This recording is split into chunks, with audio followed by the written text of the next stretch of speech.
While there are many reportedly haunted hotels in Texas, this one seems to top many lists for the most ghostly activity. Most of this seems to stem from the very chilling stories of room 525. In the 1880s, there was a young couple that was having their wedding at the hotel, or at least that was the plan. The groom got cold feet and left the bride at the altar. Now, heartbroken, she ran upstairs to their suite, room 525, and took her own life. And it said she still walks the halls in her long white gown. But that isn't the end of the story, because in 1991, another bride was spurned at the altar, and after going on a shopping spree with the groom's stolen credit card, she too returned to room 525 and took her own life. Since then, guests have seen her carrying a pistol and walking into the room, all without ever opening the door. So don't stay in room 525 or you may never check out. There's also an eerie painting that's said to be inhabited by the spirit of a young girl, the daughter of a senator, whose expression seems to change on its own. People who view the painting have said that they feel like they were floating off of the ground, though they remained on the floor. They also say that their equilibrium and balance was off for a few hours after looking at her. Number 9. USS Lexington, Corpus Christi. Now before I tell you about this spooky ship, make sure to hit the subscribe button so you can catch all of our amazing videos. As a naval vessel that saw actual battle, there have been multiple lives that were lost on board, including that of an engine room operator who still roams the ship at night waiting for the battle to end. The crew of the ship have often reported flickering lights and doors slamming on their own, which, given that this is a very well-maintained historical site, you'd think that they would have found the cause by now. Maybe it's just the ghosts of sailors lost to time. Coming in at number 8, we have the Marfa Lights in, you guessed it, the town of Marfa. While there is so much beauty in the area and plenty of non-spooky reasons to visit, the main tourist attraction to this quaint little town are floating, sourceless lights that seem to change color and even move in the night sky. Many visitors make the journey at all times of year to see the lights, and there's even a yearly festival made in their honor. Reported since 1883 by people of all ages and professions, no one knows what these floating orbs are. They appear at random, but usually in the same area of the sky, and since there's so much open space and low light pollution, it's perfect for stargazing, or seeing spooky orbs, I guess. Some say that these lights are UFOs, some say spirits, and others think that they're just headlights. All that I know is that if I see a mysterious floating orb, I'm going the other way. Number 7. Woman Hollering Creek, San Antonio. Said to be the home of La Llorona, or the Weeping Woman, this creepy creek leaves anyone who visits with a sense of dread. As the story goes, La Llorona was a woman who was distraught that her once doting, affectionate husband left her for another woman. And after confronting him and leaving the confrontation with cuts and bruises, she waded into the water, dressed in her best clothes, and drowned herself in the creek, right after doing the same to the rest of her family. Her chilling screams for her children can be heard all the way from the highway, giving her and the creek its very apt name. Many people have felt themselves being drawn towards the water by ghostly voices, and some have even been tugged towards the bank of the creek. Perhaps it's La Llorona looking for her next victim. The screams heard and feelings of being pulled into the water have mostly been reported by younger people, making this all the more terrifying given what La Llorona did.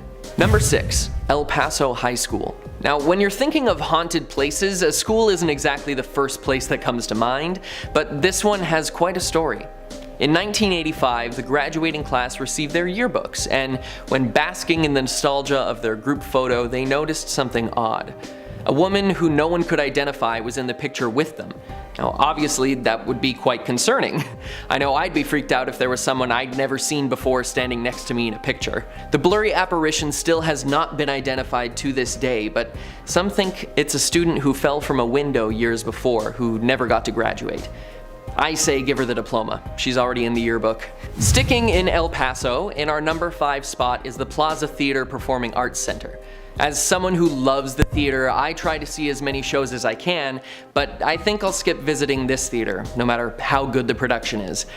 Built in 1930 as a movie house, demolished for a parking lot in the late 80s, and rebuilt as a live theater space, this building has seen many changes, but some things have stayed constant throughout its history. Many workers of the building have reported seeing a man in one of the box seats, in a tuxedo, smoking a cigarette. One crew member recalls seeing him after turning on the stage lights, sitting alone in the box, as though he'd been there for hours already before the lights came on. And when she saw the smoking man, he turned to her and said, "We all have our time to die," and then threw himself headfirst over the balcony, vanishing before he could hit the ground. A former vice president of the theater also recalls seeing a ghostly girl bouncing a ball in the aisles of the theater and always staring. He also noticed that there was a rag doll that seemed to appear and disappear on its own, moving to locations that it couldn't have without someone's help. Even locked doors didn't seem to stop it from appearing in the projection booth. Number 4. Yorktown Memorial Hospital. Established in 1951, this abandoned hospital has been named one of the most haunted places in America. And since over 2,000 patients are said to have died within its walls before it shuttered its doors in 1992, I can see why. Reports of apparitions of people in hospital gowns running through the corridors or hiding in rooms are numerous, along with moving wheelchairs, disembodied voices, and footsteps. But there are some who have even more chilling stories. While exploring the halls and rooms that have remained largely untouched since its closure, some ghost hunters have been touched, had their clothes tugged on, or even pushed to the ground while being given a ghostly warning. Some of the spirits are believed to be that of patients who had illegal medical experiments performed on them and lost their lives in the process, making for a very vengeful ghost. Number 3. The Screaming Bridge in Arlington. On the night of February 4th, 1961, 6 from the local high school were taking a drive after seeing a movie earlier in the evening. While driving down Bedford Road toward the rail crossing bridge, which had mysteriously been burned down a few years previous, only rebuilt earlier that year, they were startled by another car reversing and honking its horn wildly. This caused the driver to speed up out of fear, and not realizing that the bridge was out, the car careened over the edge and crashed into the other side of the ravine. Unfortunately, 3 of them lost their lives that night, and their screams of terror can still be heard by anyone traveling the renamed Greenbelt Road. The saddest part of this story is that the car that startled them was being driven by a man who had just barely avoided going over the edge of the broken bridge himself, and he was reversing and honking to warn them of the danger ahead. The entire area, now known as Death Crossing, is now blocked off and no traffic travels through. At number 2 on our list, we have La Carafe in Houston. This historic bar, built originally as a bakery in 1860, has been serving patrons for decades, but many come not only for the drinks, but for a paranormal experience. Bartenders and visitors alike have seen apparitions of a hulking man walking upstairs and hearing his giant footsteps pacing the floor. No one knows who this may be, but some say he died there from some nefarious means. The former manager of the bar can also be seen staring out of the top floor window, looking over his patrons and ensuring they're having a good time. And he seems a bit more friendly. However, there are some that report the sounds of a body being dragged across the floor above, but when the sound is followed, nothing's there. Makes you wonder what happened upstairs. And since it's one of the oldest buildings in the city that's been in continuous use, it's become a tourist hotspot and a historical site. Personally, I won't be stopping in for a drink anytime soon, no matter how good the cocktails are. And finally, number 1, the Alamo. While students are taught to remember the Alamo, they don't really teach about all of the spirits who can never forget. In the infamous battle, thousands of soldiers lost their lives, and many were dumped into mass graves and others left to rot out in the sun, so it makes sense that you'd have some pissed off ghosts wandering the ground. There have been countless reports of soldier apparitions walking with weapons in hand, taking their usual patrol, and even full platoons screaming and charging into battle. Even in the afterlife they couldn't get away from war, and so they continue to fight their invisible enemy. There are also accounts of a small blonde-haired boy hiding in multiple places where the gift shop now stands, so make sure to pick up your haunted keychains. While the buildings are beautiful to look at and the area is interesting to explore, the history can leave one with a haunting feeling, and with all those spirits around, I'd be careful touring here, especially at night. Thanks so much for watching, and I'll see you next time.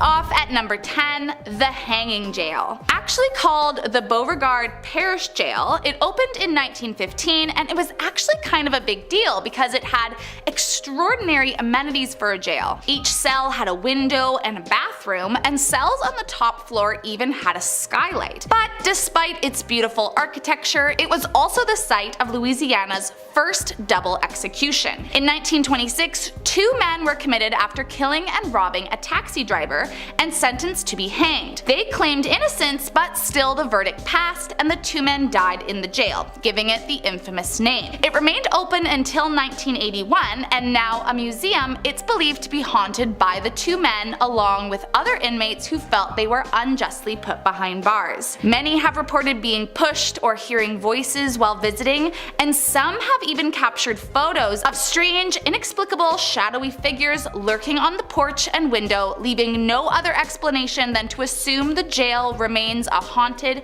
and terrifying place to visit. Coming in at number 9, Pleasant Hall. This story has 2 versions, so I will let you decide which one you think is true. Once upon a time, while attending the Louisiana State University, a resident tragically took her life in the now infamous room 312. One story says the girl killed her boyfriend in a fit of rage and then, shocked at her actions, took her own life because she could not live with what she had done. The other story claims the girl jumped out of the window of her room and fell to her impending doom, terrifying the students on campus that witnessed the horrifying sight. But which one really happened? Well, it seems that is the hard part to find out. But what's not difficult to know is that the spirit of the girl remains, haunting Pleasant Hall to this day. Students have reported seeing her ghost roam the campus and hearing strange noises coming from the other side of room 312.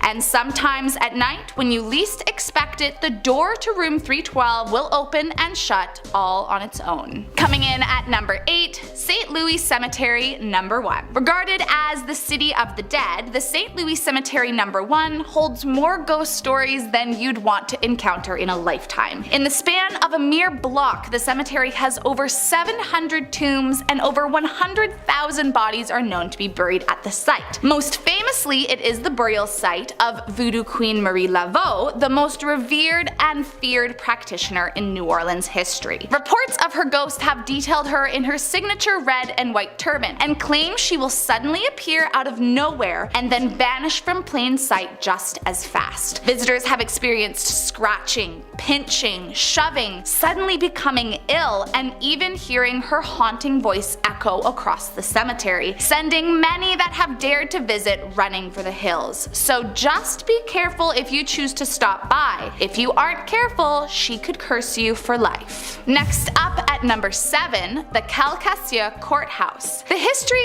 of capital punishment is a torrid one, and as it turns out, this courthouse is actually famous for just that. Back in the 1940s, there was a woman named Toni Jo McHuston. She lived quite a tumultuous life involved in and her local brothel, but one day she fell in love with a man who frequented her establishment named Claude Henry, and so they got married and she started to really turn her life around. But after Claude was sent to jail for 50 years for killing someone, something inside Toni snapped. She planned to bust Claude out of jail with a friend, but in the process of stealing a car, killed the owner and left him in a ditch. She was caught and sentenced to death and would become the first ever woman to be executed by the electric chair in Louisiana. It's said her spirit still haunts the courthouse, locking doors and messing around with the filing systems during the day. But steer clear at night, as residents report you can smell her burning hair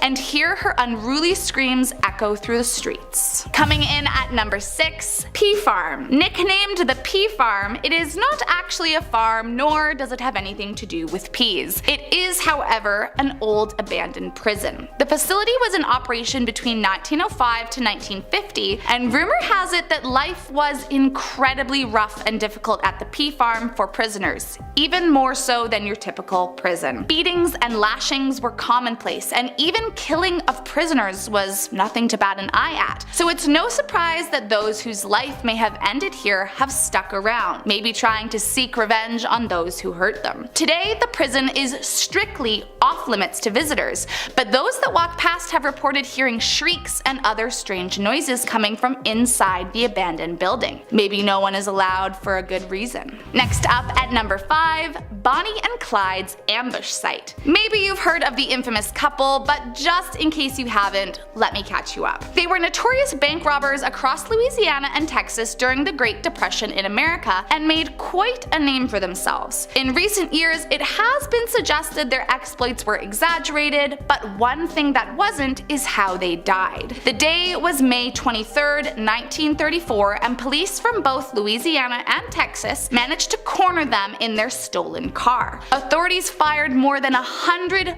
bullets at the couple, and as the story goes, you could hear Bonnie's scream from the next town over. Residents claim that if you visit the site of their death, the ghosts of the couple will make themselves well known to you. Apparitions have shown in photographs, and some have even heard what they believe to be Bonnie's scream as she took her last few breaths on this earth. Coming in at number 4, Oak Alley. Once upon a time, it was one of the largest plantations in Louisiana, and just like every other of its kind, it has a dark past. Since its dark days, it has turned into a bed and breakfast and historical site, but the people that were tortured remain, haunting the ground and terrorizing visitors. Numerous accounts have claimed to hear unexplained sounds like blood-curdling screams in the middle of the night, or the sound of a horse-drawn carriage clopping along the path. Some visitors have even experienced being touched or grabbed by an unseen entity, and one investigator got so scared he dropped his camera while trying to capture a spirit. Paranormal investigators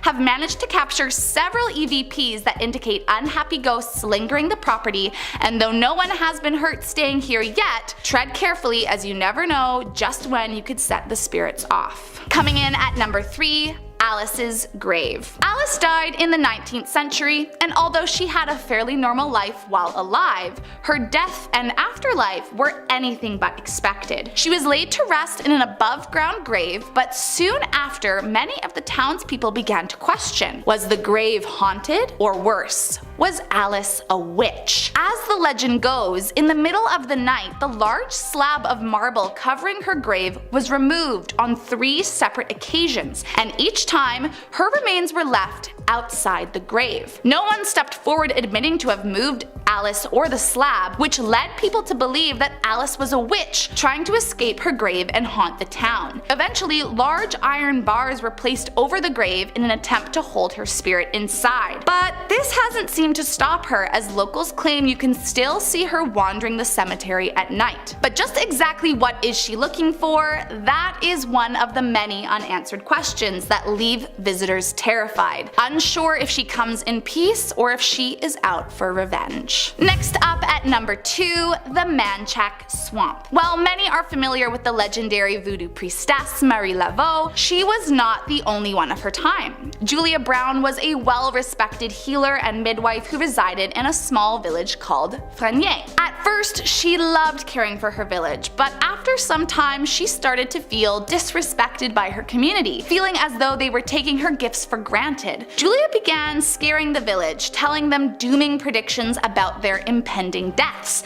and the townspeople, unsure if she was placing a curse or foretelling their future, became very troubled. Shortly before her own death, she said, "One day I'm gonna die and I'm gonna take all you with me." And just days after she was buried, 3 entire villages were destroyed by a hurricane and hundreds of lives were lost. To this day, many believe the spirit of Julia Brown haunts the swamp, and visitors have reported hearing blood-curdling screams and the sound of her voice singing cryptic and frightening songs, terrifying all those that dare walk by. And last up in our number 1 spot, La Laurie Mansion. Arguably one of the most infamous buildings in all of Louisiana, La Laurie Mansion was once home to the cruel and torturous Madame Delphine La Laurie. Even in her time, she was regarded as a monster and was known to have her slaves taken from her on more than one occasion due to their outrageous mistreatment. In 1834, a fire broke out in her mansion, and when police and fire marshals arrived at the site, they found one of her slaves chained to the stove, claiming to have started the fire to try and take her own life to escape the cruelty. Another 7 victims were found in her attic, suspended from the ceiling, mutilated and barely alive, stating to have been imprisoned for months. Once news broke out of her cruelties, citizens attacked the house and demolished everything they could. While the original building no longer stands, the grounds it stood on are some of the most haunted in all of Louisiana, as it's believed nearly 100 people lost their lives under Madame Delphine's cruel supervision. Visitors have reported feeling the violent touches of ghostly hands, and a medium that visited stated that there is a very dark demonic entity that resides within the building's walls. So just tread carefully. Should you choose to visit, the spirits that live there are not too thrilled by visitors in their home. Starting us off at number 10, Lafitte Guest House. Once the mansion of a very rich man named Paul Gleese and his family, by the 20th century the building became a hotel and has been visited by countless guests throughout the years.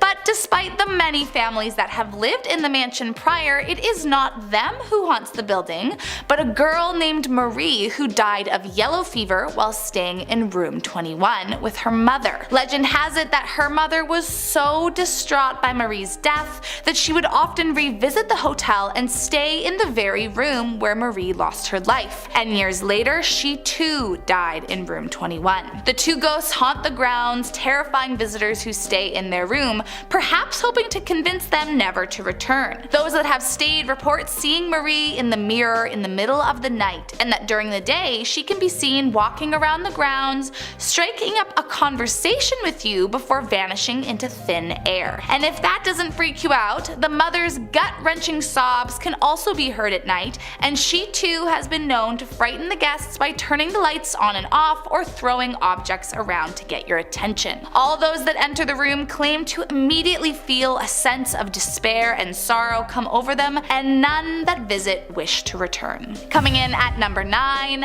the Logan Mansion. Built in 1897 for a beer distributor named Lafayette R. Logan, this mansion is believed to be haunted by the ghost of a girl named Theodora Hunt, allegedly the neighbor of Mr. Logan, who one day leapt out of a 3rd floor window in the attic and plummeted to her death. For years it has been regarded as one of the most haunted places in the state, with many recent visitors claiming to see items moving on their own, doors mysteriously locking and unlocking themselves, and the giggles of Theodora Hunt coming from the attic. While Theodora tends to be more mischievous than anything, there have been other visitors claiming to hear haunting voices and apparitions in the window where Theodora allegedly fell to her death, and some fear that she has company, and that is what most are truly afraid of. Next up at number 8, the Shreveport Municipal Auditorium. Built between 1926 to 1929, it originally served to commemorate the soldiers who served and lost their lives to World War I. Nowadays, it's a historical performance and meeting venue, and widely known to be riddled with ghosts and paranormal activity. Audience members, tour guides, and staff alike have all experienced something strange while spending time in the building, like doors opening and shutting all on their own,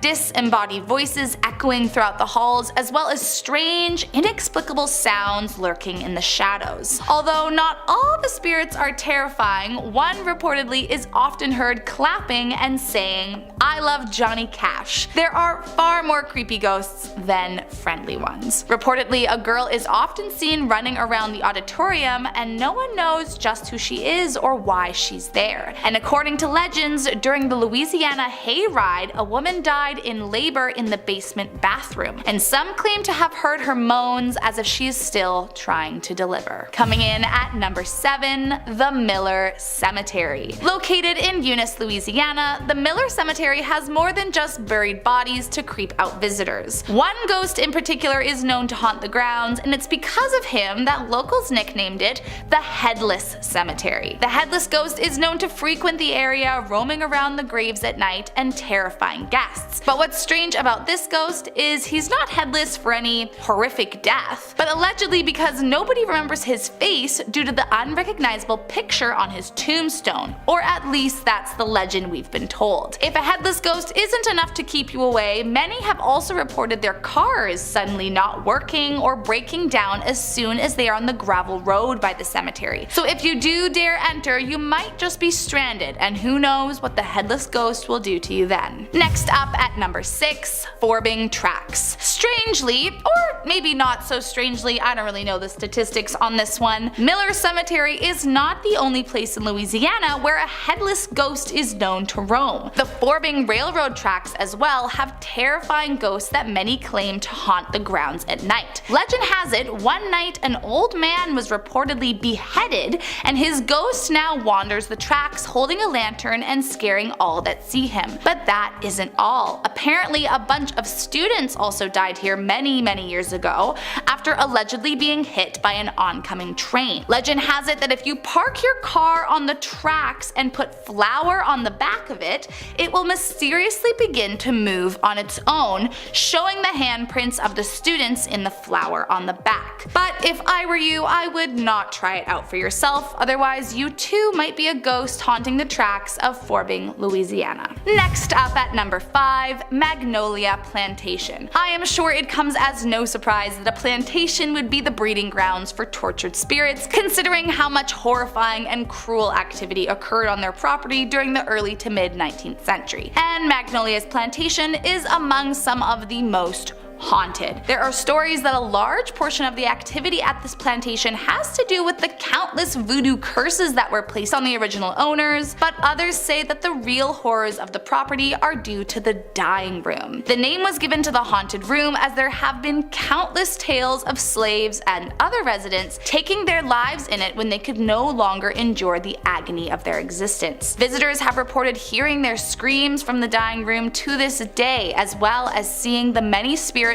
lurk around the property. As well, a Union major is believed to have been poisoned in the same room, and sometimes at night you can see his distorted face in the window of the very room he died in. Others claim to have heard chanting, slamming doors, flickering lights, and investigators have even captured audio recordings from several spirits, and maybe most crazy is that motion sensors have been known to go off and on when no one was around. Listen, everyone that visits agrees they are not wanted there. Coming in at number 4, Tefrere's House. Although now it's a cozy bed and breakfast, Tefrere's has a dark history from its time as a plantation, and as such it comes with a bevy of ghost sightings that will chill you to the bone. The most well-known legend of the property is that a woman named Amélie Comeau once jumped into a well after losing her family to yellow fever. Her body was later buried on the property, and some believe she still haunts the grounds, weeping for the family she lost. Others have reported a little girl living in the attic that may come and speak to you, usually asking you to viens voir, which means come see in French. And I'm afraid to know just what she may want you to come up and see. Originally there was a piano in the house that guests could play, but it had to be removed after countless complaints of it being played in the middle of the night and waking up guests. But of course, when the owner would go to check, no one would ever be playing it. So if you're feeling brave, you can go ahead and stay, but as for me, I think I will look for somewhere where a creepy girl ghost doesn't try to swoon me into following her up into an attic. Coming in at number 3,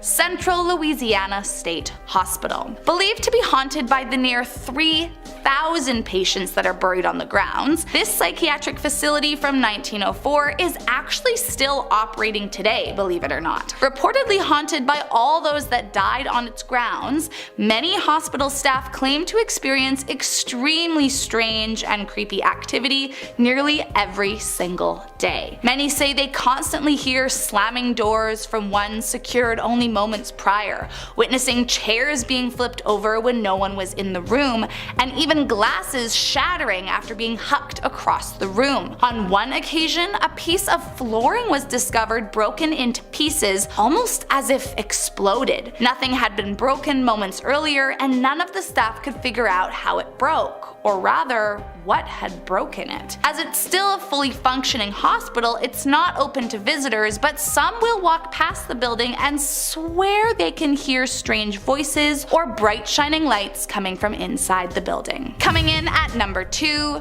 Dauphine Orleans Hotel. The historic Dauphine Orleans Hotel opened somewhere around the 1770s and has remained one of the most well-known buildings in the French Quarter, but not for its hospitality, instead for its terrifying ghost sightings. Back in its heyday, there was a brothel in the French Quarter owned by a woman named May Bailey. And what was especially unique about Bailey's business was that she actually had a permit for it, making it completely legal. But despite its legality and popularity among many, May Bailey's sister, Millie, resented her for forcing her into the line of work. Hoping for a way out, Millie ended up meeting a Confederate soldier and the two got engaged. But sadly, on the morning of the wedding, her betrothed was shot dead. And so Millie remained trapped to her life of courtship. Today, visitors and staff have reported seeing her roam the halls in her wedding dress, sobbing and crying out for her lost love. But that is not the worst that's been witnessed. Employees say they routinely see glasses fall off shelves, doors unlatched after just being locked,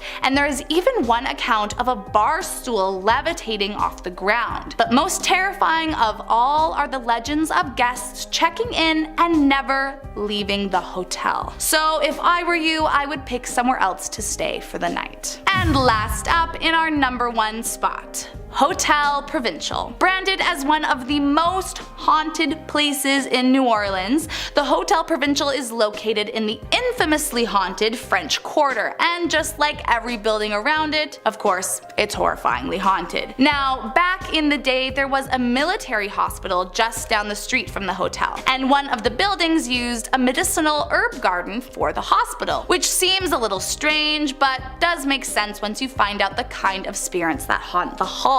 Today, the hotel consists of 5 buildings, and although ghosts are known to lurk in each, the most haunted building is believed to be number 5. Guests of building number 5 have reported seeing insane things such as Confederate soldiers covered in blood, moaning from agonizing pain, who miraculously disappear once the lights turn on. Others have reported apparitions of surgeons in the halls, and maybe most disturbing is the amount of guests that have seen strange pools of blood appear on their bedding or the floor that disappear just as fast as they came into view. One guest even reported that as the elevator door opened on the hotel's 2nd floor, the hospital was entirely in view. So it seems as though the soldiers that died in the hospital down the street took a liking to the hotel and continue to haunt all the visitors who enter to this day. The Grudge Road Monster digs its teeth in at number 10. This scary looking creature has been apparently spotted all over New Orleans. People say it looks like a goat creature with leather or scaly green skin and sharp spines. He has long horns running down his back, and he stands about 3 to 4 feet high. The Grudge is very intelligent, and he can even open doors, use tools, and he has a piercing scream. His name was derived from a road that is located in eastern New Orleans. People who were seen as misfits were forced to live in this area as a way to try to clean up the city. Well, shortly after, people started to report a bunch of disappearances. It was believed that this monster was responsible for killing all of these missing people, and a lot of people have even claimed that they've seen the Grudge Road Monster feasting on animals and eating out of dumpsters. La Feu Follet, or the Cajun Fairy, burns onto our list in at number 9. According to the legend, these fairies are souls of dead people who appear as balls of fire in the swampy area surrounding New Orleans. But they can also be extremely evil in order to mislead people. They can cause people to wander in the swamps where they eventually drown. Even to this day, people still warn people not to follow any fiery balls of light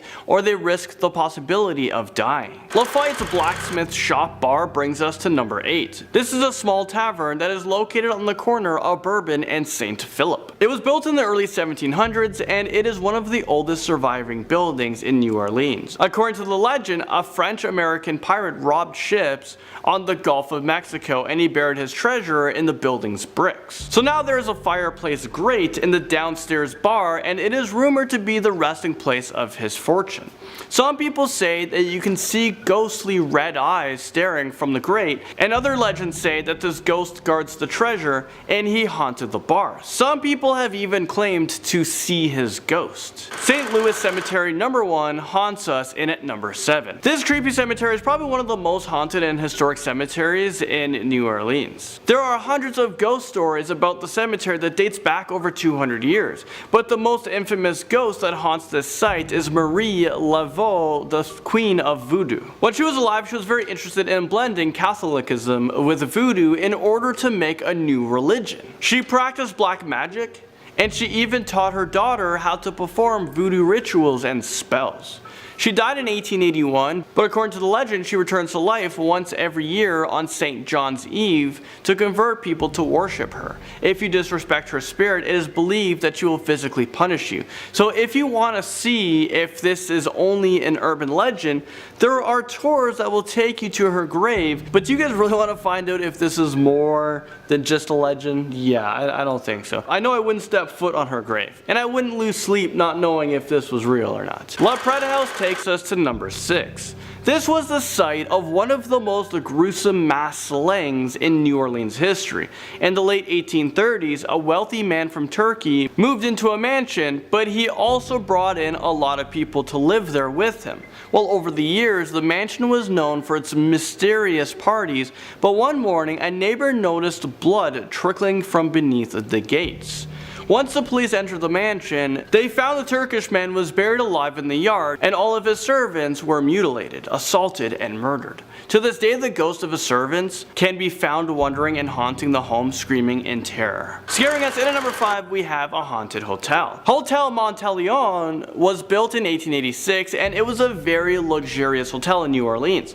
Over the years, hotel staff and guests have experienced unexplainable and scary encounters with the paranormal. Locked doors would mysteriously open and close themselves every night, elevators would stop on the wrong floors, and lead people into some dark hallways. Sometimes you can even see ghostly images of children playing in abandoned hallways.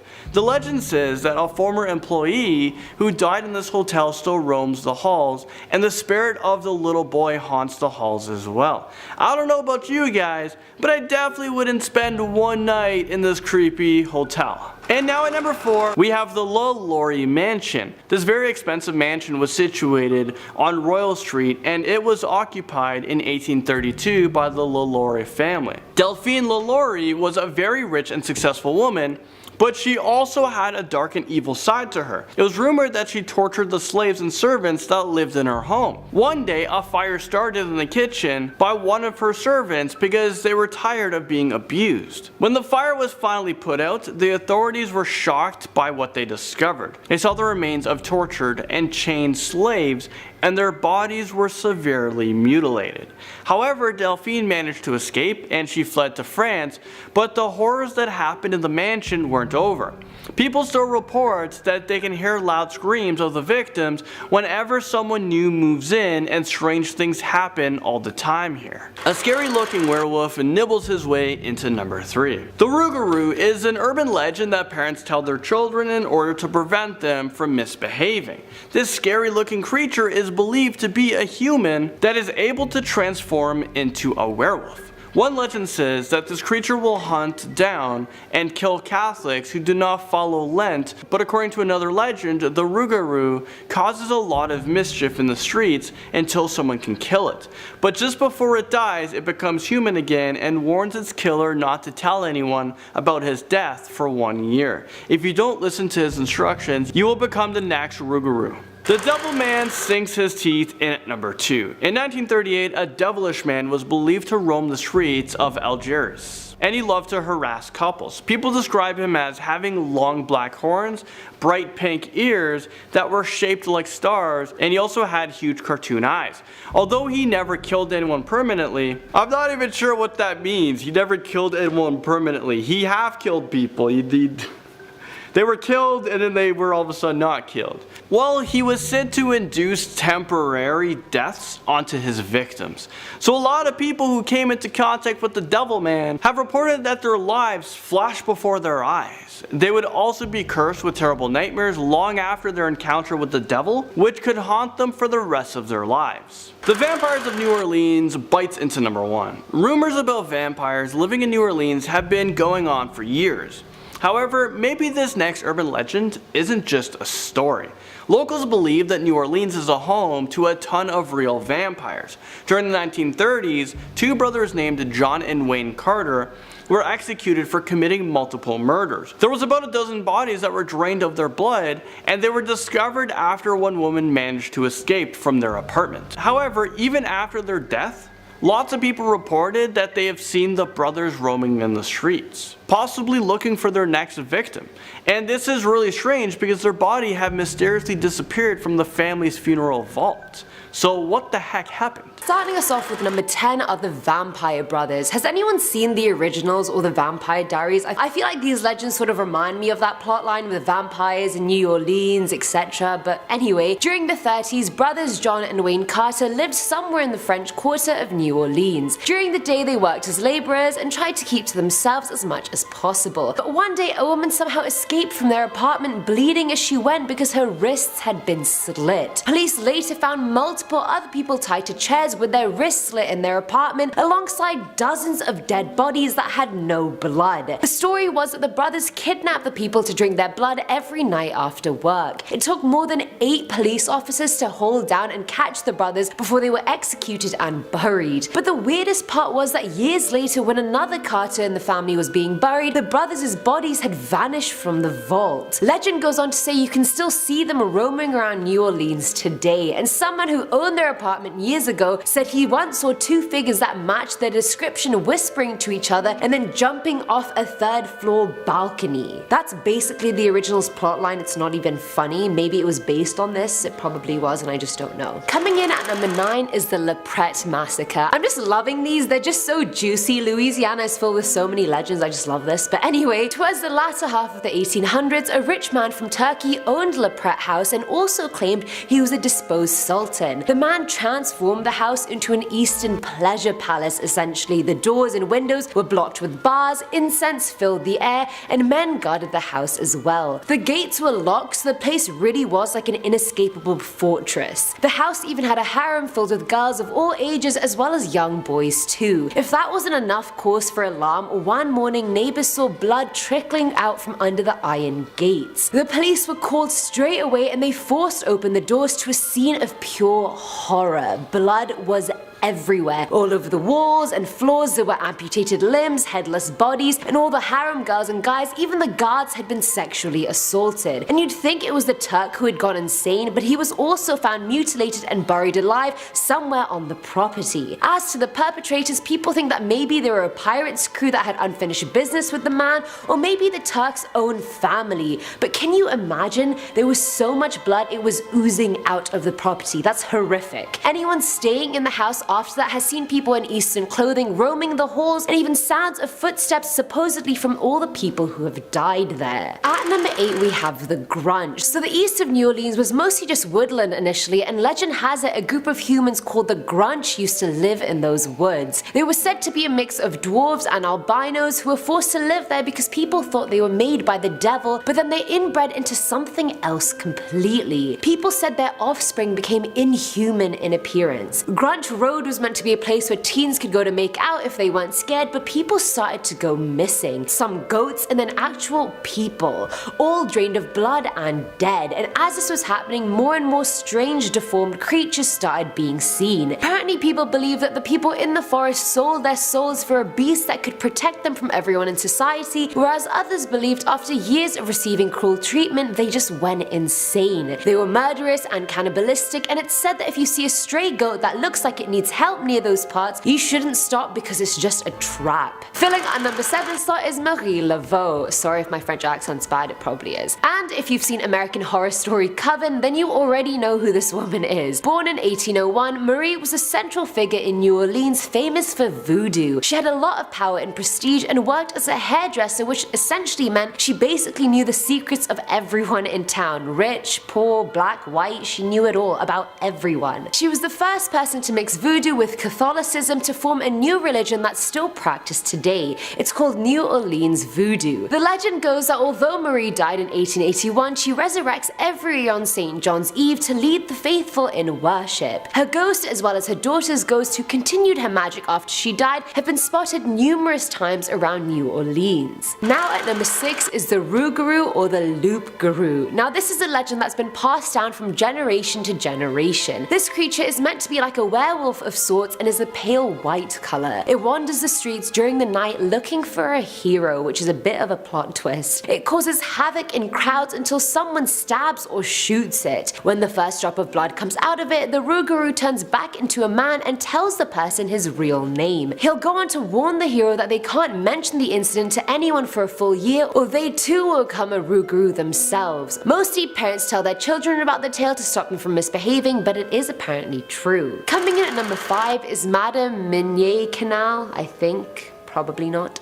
Now, she wasn't famous or anyone well known, and I don't think anyone would have known who she was today if she hadn't committed suicide on the 3rd floor of her house. She hung herself from an overhead beam, but before doing it, she also killed her own small white dog. And after that, and after World War II, the house was sold to the grandparents of someone called Ramon. Ramon said growing up when him and his siblings were misbehaving, their punishment would be sitting alone on the staircase going up to the 3rd floor. He remembered that every time he did that, he saw a woman wearing a white dress that he just didn't recognize, and she always had with her a small white dog. One night he woke the whole house because he was screaming in his room. When the lights came on in his bedroom, his cheek was bright red because someone had slapped him in his sleep. Even his father met her. He climbed into bed one night hoping to hug his wife, but instead was hugging this ghost. They saw a woman standing over one of the babies' cribs and they could see through her. They even used to hear barking from the 3rd floor when they definitely did not have a dog. Haunting confirmed. At number 4 is Count Saint Germain. Now Count Saint Germain was the epitome of a vampire, or what you've been told is a vampire based off, stuff like Twilight. He spoke 6 languages, was a master at the violin and piano, and he also composed his own music. He was insanely rich even though no one knew where his wealth came from, but he claimed he was the son of Francis II, who was the Prince of Transylvania. So his wealth could have been from being royalty, but no one even knew anything about his family or lineage. There was just no information about him. But supposedly he was very skilled at alchemy and had figured out how to attain immortality. He looked around 40 years old in all his portraits, and that look lasted for over half a century,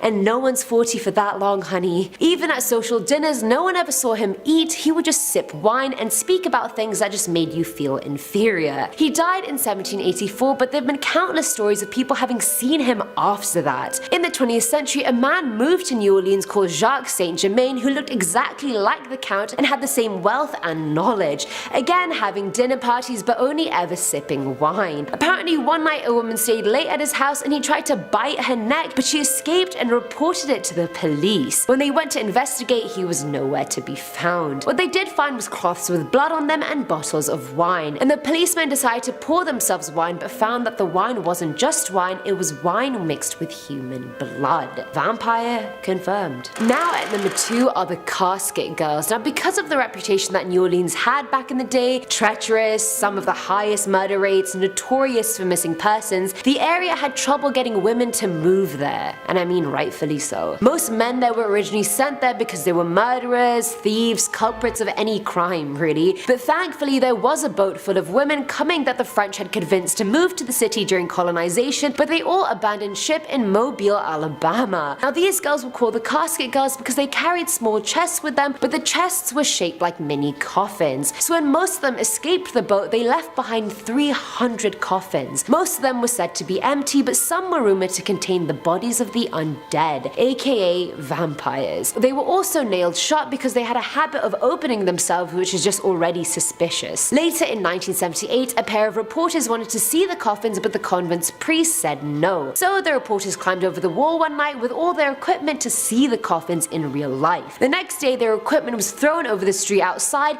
and on the front steps of the convent were their decapitated bodies, as well as 80% of their blood gone, and no one knows what happened to them. I mean, there are theories. And finally, at number 1 is La Laurie House. And I feel like this story has been in so many shows and movies, so most people probably do know about this one, but it's still a key legend from Louisiana. Located at 1140 Royal Street, this house is still one of the most haunted houses in New Orleans. During the 1800s, Dr. Louis La Laurie and his wife Delphine were known for always hosting lavish dinners there. She was charismatic and well respected, but Delphine had a sadistic dark side. The house had dozens of slaves, and she used to torture every single one of them. Due to cruelty laws, some of her slaves were auctioned off, but she just made her relatives buy them back for her in secret. She kept her cook change the fireplace for one, and she chased a young girl off the roof of her house with a whip. People started becoming suspicious when they started noticing that the slaves came and went quite quickly at the house, and some just straight up disappeared. Her neighbor actually saw the slave girl jumping to her death from the roof, and so rumors went around more and more, and people started declining invitations to the house. In 1834, a massive fire broke out in the house, supposedly started by the cook,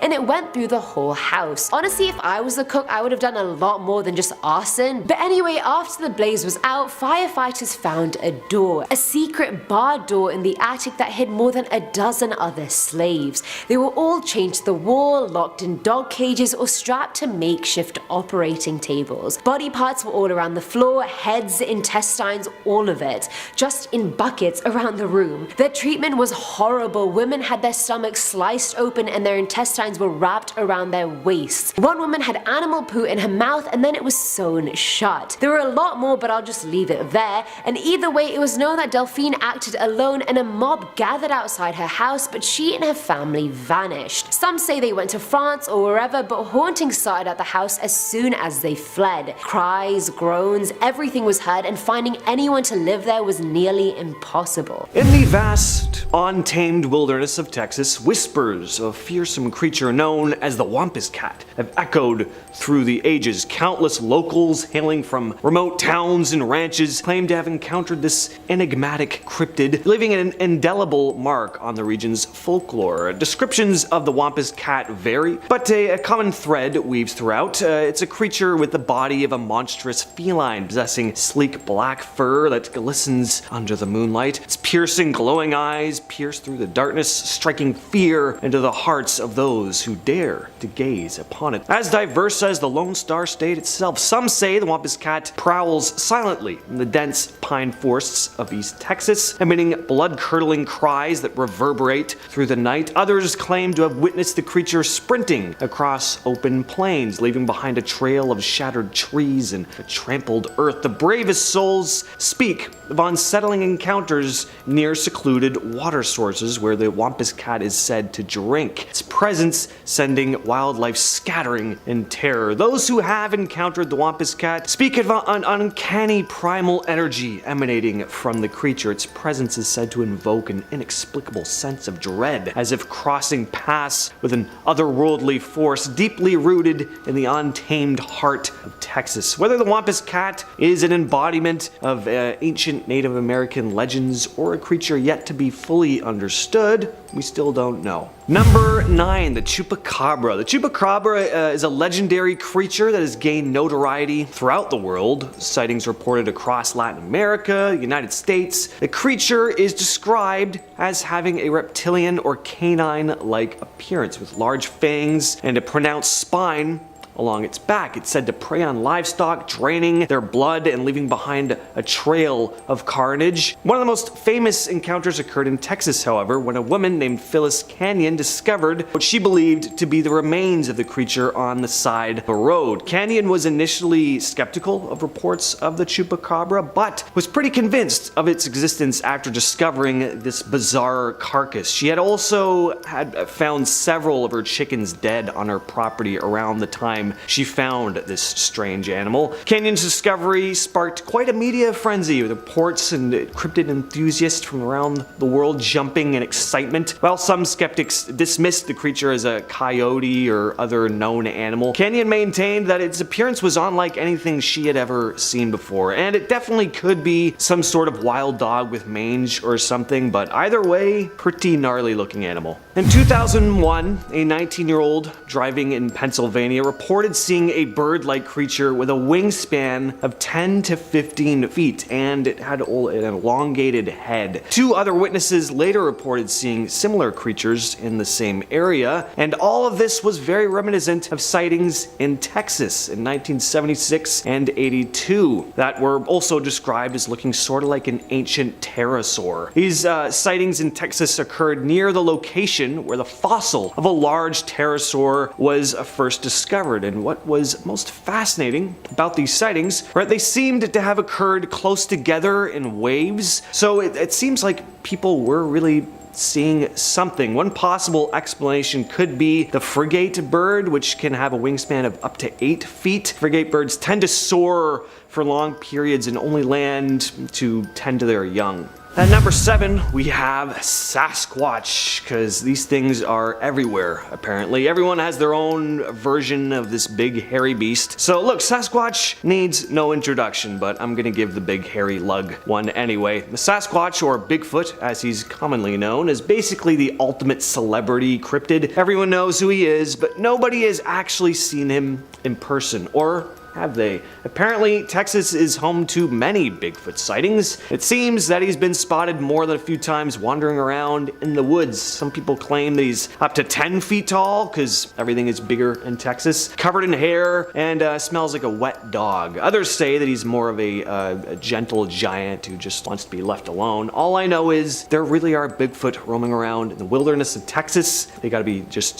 sweltering hot with all that fur. The legend of the Donkey Lady of San Antonio is a famous Texas urban legend. According to the legend, the Donkey Lady is a half-human, half-donkey creature that roams the area. Some say she was once a beautiful woman who was tragically burned and disfigured in a fire. Some say she was thrown in a river with her pet donkey and now haunts the Elm Creek Bridge. Some claim to have actually seen her, and it's a tale that's been passed down from generation to generation, and who knows, maybe there's some truth to it. I mean, if you squint your eyes while looking at a donkey long enough, it sort of looks like a person, right? And if you've ever heard a donkey braying in the middle of the night, not hard to imagine it could be some sort of supernatural creature. Then again, maybe the Donkey Lady is just a misunderstood animal, human hybrid who's just trying to find her place in the world. Up next, we have the skunk ape. Oh boy, do I love the skunk ape. The skunk ape is a legendary cryptid that is mostly seen in Florida, but there have also been numerous sightings in Texas and a couple other states. This creature is similar to Bigfoot, but it is said to have a distinct odor. That's the name. And it also likes hanging around swamps. That's where most apes tend to hang out in nature. Many people have claimed to have seen this elusive creature, and some even have photographic evidence to support their claims. In 2000, a series of photos surfaced taken by a woman on her back porch that showed what appeared to be a skunk ape walking through a swampy area, and I have always loved these photos. Yes, it could definitely be an escaped orangutan or something, but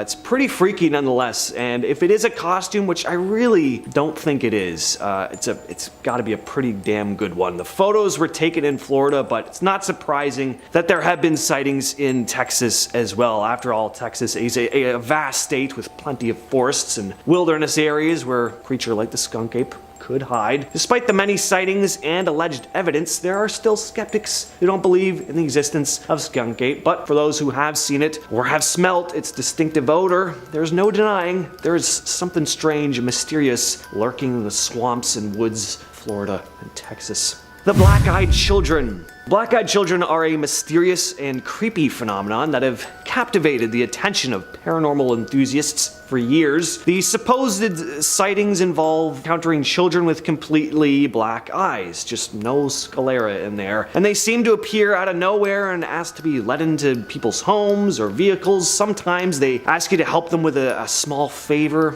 but their true intentions are sinister because they have pure black eyes. Some people believe these children are demonic or extraterrestrial in origin, while others believe they are simply a creepy urban legend. The first written account of the black-eyed children, or at least the most famous, came from Texas reporter Brian Bethel in 1996. Bethel shared his experience of encountering two children with completely black eyes while sitting in his car. Since Bethel's account, numerous reports of black-eyed children have emerged, with many claiming to have reported feeling a sense of dread and unease when encountering these mysterious rascals. And I think I know why people feel a little off seeing these kids. Their eyes are pure black. That would do it for me. The Beast of Bears. The Beast of Bears is a cryptid that is said to roam the wilds of Texas, resembling a large, scarred-up bear with missing patches of fur. It's rumored to live near swamps, adding to the creature's mysterious allure. Some even say that it has gills, making it a truly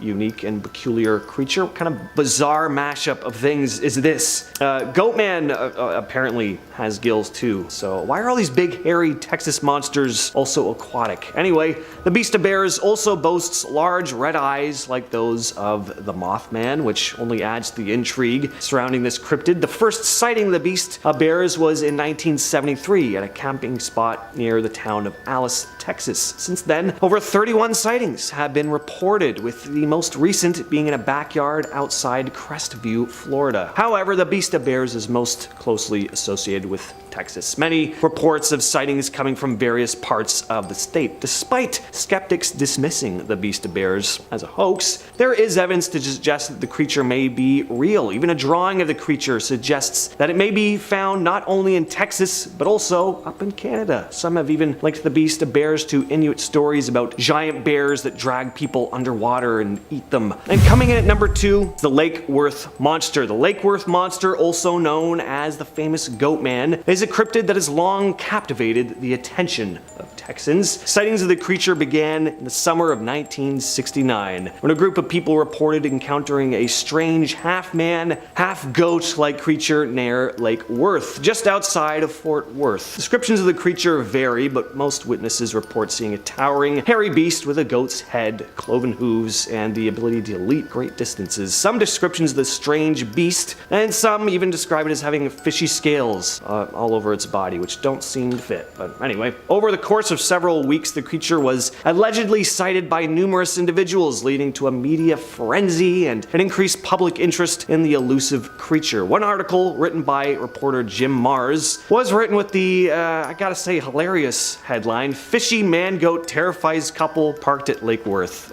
Love that. Some locals claimed the creature was aggressive, throwing car tires and rocks at those who stumbled upon it, while others reported it simply observing them from a distance. And finally, we have the NASA gargoyle. There have been multiple sightings of this mysterious creature, but the first reported sighting, and definitely the most famous, was from NASA employee Frank Shaw, who worked in Houston's Johnson Space Center. Shaw had reported walking back to his car after his shift and spotted what looked to be a large, winged, jet black humanoid creature perched on one of the Space Center's buildings. Suddenly, it started unfurling its wings, which apparently made this awful crackling sound, and then it just swooped into the air. I'm picturing the creature from Jeepers Creepers here, so not pleasant. Shaw had been completely stunned, frozen in fear at the sight of whatever this beast was, but suddenly kind of snapped out of it as soon as the thing flew into the air and started making his way back to his car, where in classic horror movie fashion, he struggled to get his keys into the door. I'm picturing him just kind of like dropping them a couple times. But he finally got into his car and just flew out of there. Here's what's really interesting about this incident though. Apparently there were other employees at the station who had also had encounters with the winged monstrosity. Apparently there had been a file opened on the creature just a few months before Shaw saw it, after 2 German shepherds at the station had been found completely mutilated in the same area as Shaw's sighting. So That's pretty interesting. Number 10. Mothman. So the Mothman is this big old flying dude with wings and red eyes. Floats around and you know what? Boo! Mothman sucks. Look, okay, I grew up in the area where this cryptid is supposedly like haunted, and you know what? Yeah, I did see him. You know, big old spooky red eyes flying around doing whatever. Oh no, he was near a bridge when it collapsed. He precipitated disaster. The only thing that actually happened to me when I saw him was this: my house flooded, I failed all my final tests, and my girlfriend broke up with me. I mean, who even cares, right? God, Mothman is such a loser. Oh, I'm a big scary moth. Look at me. Oh, I'm mothing it up. No, I'm not bitter. Shut up. Number 9. Demon Cat. Good old Demon Cat. Making its home in Washington, D.C., this fiendish feline is known to stalk the White House and the United States Capitol building. Supposedly in the 1800s, cats were brought to the Capitol building as a means of combating the rat problem. And while they couldn't get all the politicians, some legends claim that one cat remained, stalking the basements. It can only be seen prior to elections and other tragedies in Washington, supposedly having been seen before the assassinations of JFK and Lincoln. Why has this kitty stuck itself in the minds of those who have seen it? Well, apparently when spotted, this cat actually grows to massive proportions, leaping at its viewer before just vanishing. Now, some blame the Capitol Police Force's poor screening for alcoholics at the source of this misunderstanding, as when viewed from the floor, anything might appear large. But as one guard was apparently taken by a heart attack upon seeing the categorical size of such the beast, who can really say for sure? Number 8. Sewer alligators. Taking a big old bite out of the big old apple are our guys in green, the sewer gators. According to the New York Times, there's actually a massive problem with folks trying to keep alligators as pets within the city. But as for the ones that aren't caught, what might happen to their pets once they've outgrown their owners? Now, legend has it that in the 1930s an infestation began, gators making their home within New York's stinky subsystems. Supposedly, they've clashed with the NYPD, who claimed to have vanished their bescaled opponents, though sightings have continued throughout the modern days. Likely their greatest impact was the inspiration for the Teenage Mutant Ninja Turtles, though I might just be making that up. Number 7. The Honey Island Swamp Monster. Better known as Le Bête Noire, this humanoid horror is reported to be located within the Honey Island Swamp in Louisiana. Described as walking on 2 legs and 7 feet tall, Le Bête Noire is reported to be preceded by a foul odor. Now, casts have been taken of its feet, showing a total of 4 toes, which indicates that it may not be related to humans or apes, as some legends claim that a crashed circus train may have allowed for a band of chimpanzees to escape into the wild, where they probably adapted to their environment and fell into legend. Knowing how circuses generally treat their animals, good for them. Number 6. Lava bear. Discovered in the area surrounding South Central Oregon, the lava bears are a group of extremely small bears that have been observed emerging from the lava beds common to the area. Several hunters have claimed to have caught these ferocious beasts, which initially appeared to be bear cubs but were in fact fully grown adults. Once news of this made rounds, the hunt for the bears was on, and in 1923, one was caught by a US Forest Service trapper by the name of Alfred Andrews. Andrews was offered a reward for the bear's body, but turned it down in favor of parading it around the country, making quite a chunk of change on the side, until his partner stole the bear and vanished. Several other bears have been captured, and in 1924, one of the local high schools decided that its mascot would become the lava bear. It is also still their mascot. Seriously. Number 5. The black dog.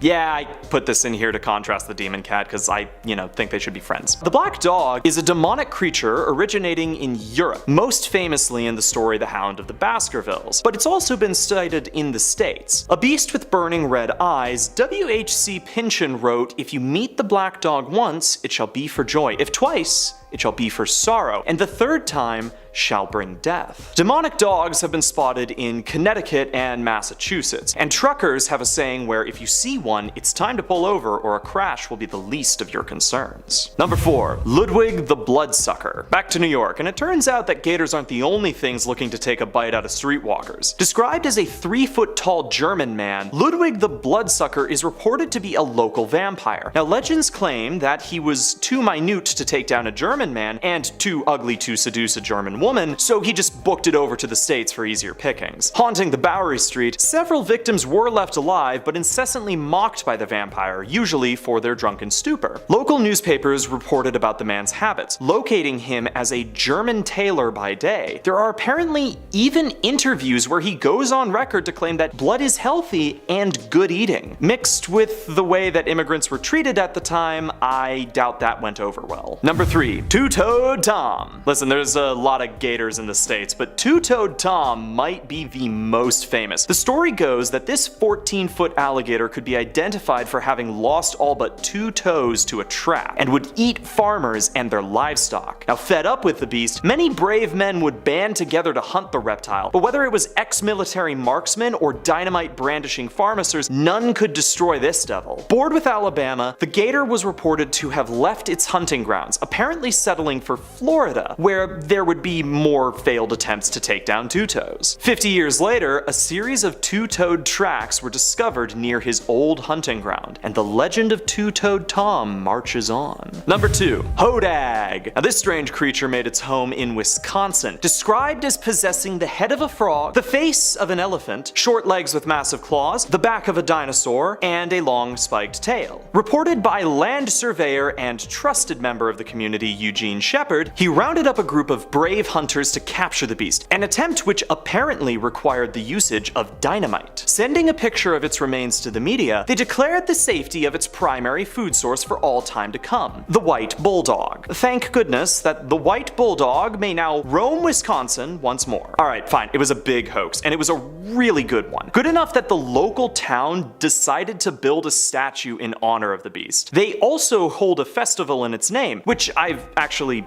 been to. But the effort that went into this hoax was actually quite extensive, and when Shepard had claimed to capture the creature, he even displayed it using a puppet show, piloting a wooden facsimile of the beast. Number 1. The Jersey Devil.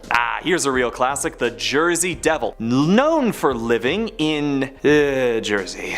Well, okay, taste and location aside, this creature is a sight to behold, a horse-like demon with bat wings and a forked tail. It was apparently born human, the 13th offspring of Mother Jane Leeds, who had cursed the unborn upon discovery of her pregnancy. Once born, the demon was revealed in all its horror, and gave everyone in the room a highly motivated beatdown before yeeting itself up and out the chimney. There have been sightings of this creature throughout history, one of the most notable viewers being Napoleon's brother. Seriously. This creature has also been reported to be capable of surviving direct cannon fire, and in 1909 there were a slew of sightings which set off a search for the fabled devil. A search which mostly ended in vain, even though there was a $10,000 reward that was promised for live capture. And of course, someone then tried to submit a kangaroo with fake claws and bat wings.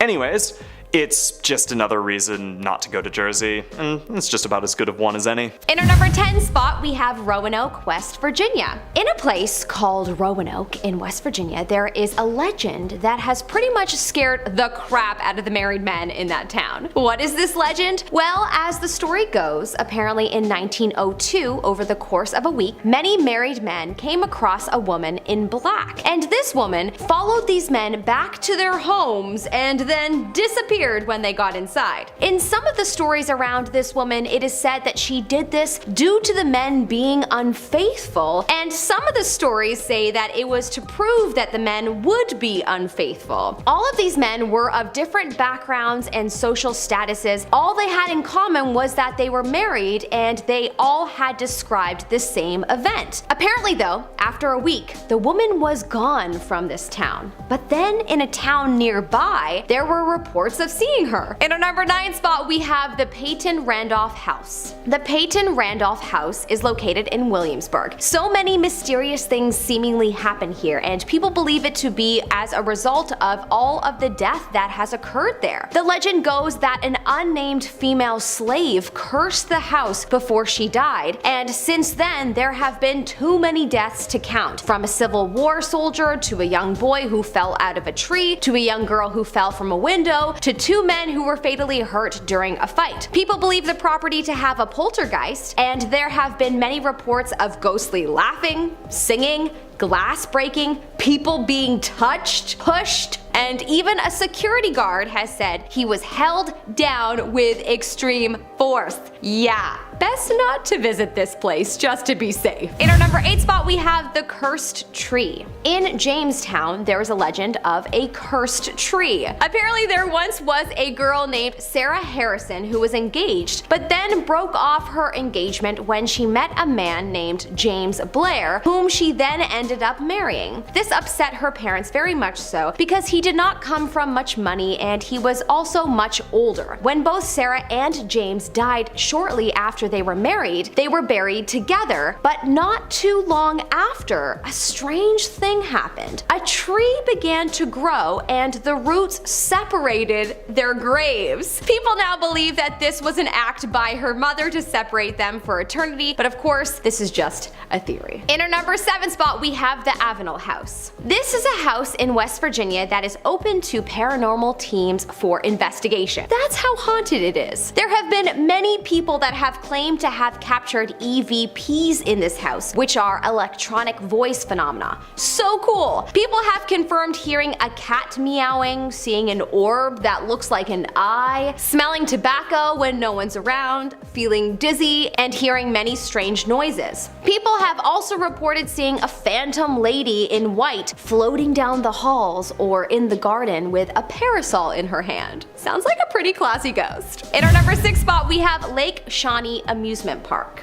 The Lake Shawnee Amusement Park has such a dark history that you should only visit it if you have extreme caution and are also looking to be spooked. There were quite a few people that lost their lives while the park was active from 1926 to 1966. In fact, it was because of these deaths that the park gained such a poor reputation and then ended up closing. It has also been said that the park used to be a Native American burial ground, and so it is believed that a lot of ghosts haunt this park because of it. Makes sense. If this ground was once a holy place where bodies were buried, I mean, that is just super sad that it was eventually turned into an amusement park. If I were one of the spirits of these bodies, I would definitely be haunting every person in that park. In our number 5 spot, we have 22 Mine Road. Apparently, West Virginia has a haunted road. Damn, West Virginia is seemingly filled with a lot of dark and haunted places. Allegedly, in 1932, there was a woman by the name of Mammy Thurman who was killed, and her body was thrown out and left on this road, 22 Mine Road. A man that is said to have been an illiterate handyman was charged with the crime, even though many believed that the real guy that was guilty of the crime was never found. No one quite knows where she was buried, but they say that her ghost haunts this road. In our number 4 spot, we have Shepherdstown. There is a town in West Virginia called Shepherdstown that is supposed to be very haunted. It's an old Civil War town though, so makes sense. Probably every place on this planet that has had a war near it or by it is most likely haunted. Anyways, this town is very known for its ghost tours, which is kind of fun. Many visitors have seen strange phenomena, so they might as well capitalize it. Okay, honestly, I know the title of this video says terrifying, but truly, this one actually seems kind of fun and interesting to visit. I don't know, I'm kind of in the Halloween spirit though, so that might be contributing towards my impression of this town. In our number 3 spot, we have St. Albans Sanatorium in Radford. St. Albans Sanatorium, located in Radford, has a long history of brutality. There once was a horrible massacre there where the Shawnee Indians took the lives of many of the settlers in the 1700s and took the survivors back to their village. A part of the Civil War was also there, so to say that this place has low vibes could be an understatement. The grounds were originally made to be a boys' home in 1892 and specifically for tough, out-of-control boys. Many of the boys ended up taking their own lives on the campus. It was then bought by a doctor who apparently gave very harsh psychiatric treatments in the 1900s. Many people report not only seeing ghosts at this place, but also hearing voices, getting touched,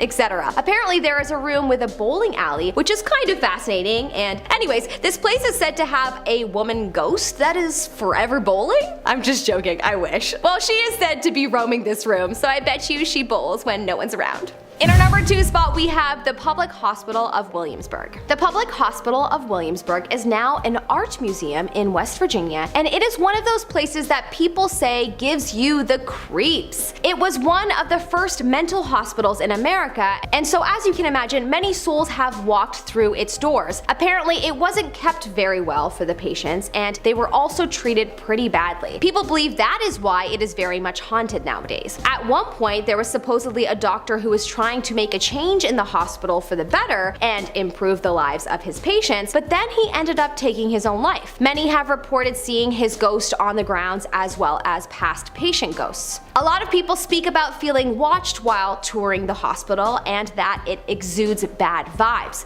Well, that's terrifying and possibly a fun Halloween experience all in one. In our number 1 spot, we have the West Virginia State Penitentiary. Well, I saved this one for last because pretty much everyone knows about this famous prison, and I wanted some of the other lesser known locations to shine first. In case you don't know about this prison, this is one of the most brutal prisons that ever existed. It was active between 1876 to 1995, and while it was active, prisoners experienced fatal beatings as well as so much violence and had their life taken by electrocution and hanging. There were many riots inside the prison and many protests outside of the prison to have it shut down due to the inhumane acts against the prisoners. It is said to be extremely haunted by those that lost their lives there. And we're starting off this list today with the Werewolf of Defiance. It's the summer of 1972. 2 railroad workers were hard at work on the Norfolk and Western Railway when all of a sudden, one of them, Ted Davis, looked up to see a large wolf-like creature with a wooden board grasped between its paws, which it then whacked the man in the shoulder with before turning off into the bushes to run away like a coward. 5 days later, Ted and his coworker Tom Jones returned to the railway for another day's work, hoping they wouldn't be seeing the big furry monster again. Only they did. Only this time it was a bit of a safe distance away. Not that I'd ever feel a safe distance away from a werewolf, but that's just me. And then they reported the sightings to the police. Right around this time, more and more Wolfman sightings began piling in, and locals began to panic about the potential of being mauled by a 6-foot tall werewolf. Imagine actually feeling that was a possibility. Like you're heading out of the grocery store and you're like, damn, really hope I don't run into a lycanthrope today. That's their life apparently in Ohio. Up next we have the Loveland Frog. This mysterious creature has been reported to have been sighted in Loveland, Ohio. The amphibious creature is said to resemble a bipedal frog, standing upright on its hind legs, measuring up to 4 feet tall. Not that big, but pretty big for a frog though. Got leathery skin, webbed fingers and toes, you all know how frogs look, and it's also got those iconic glowing large eyes. The first reported sighting of the Loveland Frog was in 1955, when a man claimed to have seen 3 of them on the side of the road holding some kind of strange wand-like device. Again, only in Ohio would you spot 3 large frogs practicing magic under a bridge. I really gotta visit Ohio sometimes. It just seems like such a fantastical place. Again, Narnia got nothing on Ohio. Anyway, since that initial 1955 sighting, there have been several other ones, including one by a police officer in 1972 who reported seeing a creature fitting the description of the Loveland Frog scuttling across the road and then hopping over the guardrail into the Little Miami River. Another officer even claimed to have shot at the creature, but it escaped. Some people believe the Loveland Frog is an escaped exotic pet or mutated frog, while others speculate that it is a supernatural type of creature. At number 8 on the list, we have melonheads. The melonheads are a group of cryptids that have been reported to have been sighted in various locations in Ohio, but are primarily found in the Cleveland suburb of Kirtland. These creatures are said to be small in stature, with large, bulbous heads and distorted facial features. According to legend, they were the result of an experiment gone wrong in which scientists conducted unethical experiments on orphans, resulting in the creation of these strange bobble-headed beings. Some variations of the story also claim that the melonheads are the descendants of a family who suffered from a rare genetic disorder, maybe, that caused their heads to grow abnormally large. Some even say they could be of extraterrestrial origin, which whatever they are though, I want to see one. I'm telling you, I'm coming to Ohio to go on a full cryptid scavenger hunt, and I'd better see me a weird deformed melon head. And number 7, it's Bessie. The Bessie Lake Monster, or the Lake Erie Monster. It's a legendary creature that is said to inhabit Lake Erie. The creature is described as a big, similar in appearance to Loch Ness Monster, kinda long-necked, humpback, as well as a serpentine, kind of dinosaur-like body. The first reported sighting of Bessie dates back to 1973 when a duck hunter saw a large serpentine-like creature thrashing in the lake and startled by his gunshots. And since then, numerous sightings have been reported over the years. Some eyewitnesses claim to have seen the creature swimming close to their boats or even on the shore, while others have reported hearing strange, eerie sounds coming from the water. Despite many attempts to capture or study the creature, there is no concrete evidence of its existence. However, the legend of Bessie persists, and many people believe that there is something mysterious lurking beneath the surface of Lake Erie. When it comes to creatures that reside in the water, I gotta say, seems plausible. We don't spend a lot of time underwater, Lots could be lurking in those murky depths. You never know. Number 6, Mothman of Gallia County. Most of us have probably heard of the infamous Mothman. Large, winged, glowing red eyes. It was first reported in West Virginia in 1966, but one of the most famous sightings of this large flying insect was over the Silver Bridge that connected Point Pleasant, West Virginia to the village of Gallipolis, Ohio. I'm not sure if I'm pronouncing that right, but I think it's Gallipolis. This sighting happened just a year after the first reported Mothman sighting, and right around the time when the creature was spotted on the Silver Bridge, it collapsed. And some still believe that this mysterious cryptid was the one responsible. There have also been reported Mothman sightings before other big disasters, which has led some to speculate as to whether Mothman is a bad omen or if it simply appears as kind of like a warning of impending doom, bad or good. Orange eyes. Now, this is a Sasquatch type creature that could very well be the same type of creature as a couple others we'll be discussing on the list. There are many Sasquatch variations seen throughout Ohio, but this one is famous for, as you could probably imagine, it's got these glowing orange eyes. There have been reports of strange creatures with orange eyes lurking in Ohio, said to reside in the Riverside Cemetery before moving to the woods by Mill Lake. Witnesses described the creature as resembling a large bipedal humanoid with a muscular build and a hunched posture. Its eyes, once again, seem to emit an otherworldly glow. The creature is reportedly very fast and agile and has been known to vanish into thin air when pursued. Some locals believe that Orange Eyes is a Bigfoot type creature, but there are also those theories that maybe a kind of supernatural being or extraterrestrial entity as well. At number 4, we have Dogman. Most Dogman reports come out of Michigan, but there have been sightings in Ohio as well. According to witnesses, the Dogman is a bipedal, wolf-like creature that stands between 6 and 7 feet tall with a muscular build and a snarling dog-like face. The first reported sightings of the Dogman in Ohio occurred in the late 1980s. Since then, there have been numerous other sightings reported in the state. Witnesses have reported seeing the creature hunting in the woods, stalking prey, even running across highways at high speeds. Some skeptics believe that the sightings, of course, may be misidentifications of known animals like bears or wolves, while others believe that the Dogman is a real undiscovered species that is yet to be officially documented by science. Number 3, the Crosswick Monster. Now, there's only one report of this cryptid, but it's quite the entertaining tale. It's like something out of a classic 1950s monster movie or something like that, and it's a pretty famous piece of Ohio cryptid folklore. The story goes that in 1882, two boys, Ed and Joe Lynch, began hearing strange sounds coming from the tall grass of a bush behind them. They were fishing, and then before they had time to think, a large four-legged lizard creature popped out from the bushes and began making its way toward them. The boys tried to make their escape, but it caught the 13-year-old Ed in its mouth and began dragging him towards a large hollowed-out tree. Three men had heard the boys screaming and managed to make it to Ed's aid before he was pulled into the tree, although he was badly injured. A group of about 60 men were formed, armed with axes and clubs, and they tried to slay the beast, but the creature managed to escape, actually standing on its hind legs at one point. It's pretty horrifying. The group chased the creature, which retreated into a hole under a large hill of rocks. The creature was never seen again. Described as black and white in color and roughly 12 feet in length. Number 2, the Minerva Monster. This has to be one of the most famous Sasquatch sightings in Ohio. In August of 1978, in the village of Minerva, the first sighting of the creature was reported by the Caton family, who'd seen a large hairy creature in the gravel pit outside of their property, looking to be about 300 pounds. It soon became known as the Minerva Monster and terrorized the Caton family on more than one occasion. They